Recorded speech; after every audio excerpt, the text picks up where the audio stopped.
Hi, welcome to Classic Cars Driven. My name's Matt Nichols and today we're driving the extremely rare HMC Healey.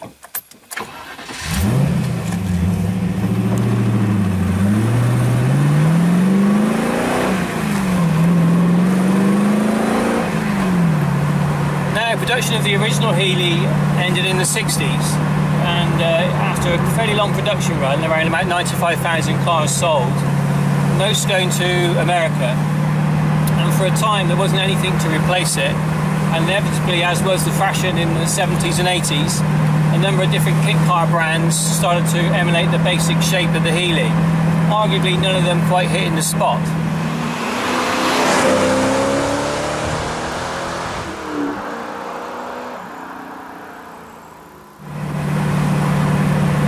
Then in the 90s, Geoffrey Healey, son of Donald Healey, decided to have a go at producing a proper follow-on version of the Healey Mark III that ended production in the 60s to create this, the HMC Healey Mark IV, which carries a GRP body, very much styled like the Mark III was, and particularly with this car and its ice blue over Old English white, which was a classic Healey 3000 colour scheme.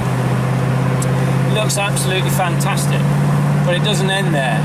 Underneath the skin of this car, it is extremely well put together. It's got a tubular chassis, much like you'd find in the TVR. It's got a Rover 3.9 litre V8 engine, again much like you'd find in the TVR. And the whole quality and the feel of the car is fantastic. If you're in the market for a classic car and you're not sure about looking after it and the maintenance aspects, this provides some really fantastic middle ground, because you get all the style in the original. And when I took this out first, I parked it in the middle of Bristol, and people walked by and they basically thought it was an original Healey. Very few people could spot the differences. Inside you get two very comfortable seats, walnut dash, classic looking Smith styles, but you get some nice modern touches as well.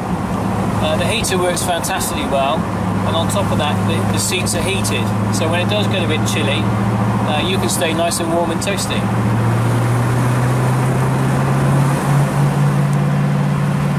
The main things I like about driving the HMC Healey is that as well as the classic car looks, the steering's incredibly light. I would say not too light to feel wrong, but it's not going to wear you out like arguably the original would over a period of time. So it is a car that you can spend time in quite comfortably. But the way that the engine and tubular chassis, independent rear suspension combine together on the road means the car is very forgiving. You can move it around at a generally fast pace, and unless you're right on the edge in what I would imagine to be very slippery conditions, I think you're very unlikely to unstick it. If I had any criticism at all, I would say it's slightly underpowered. The Rover V8 engine is very smooth, but it basically could do a little bit more power. But of course, because it's a very common engine unit to tune, that shouldn't really be a problem.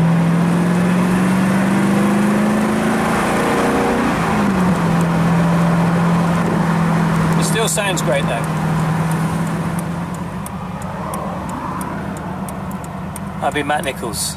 This is ClassicCarsDriven.com, and today we've been reviewing the HMC Healey.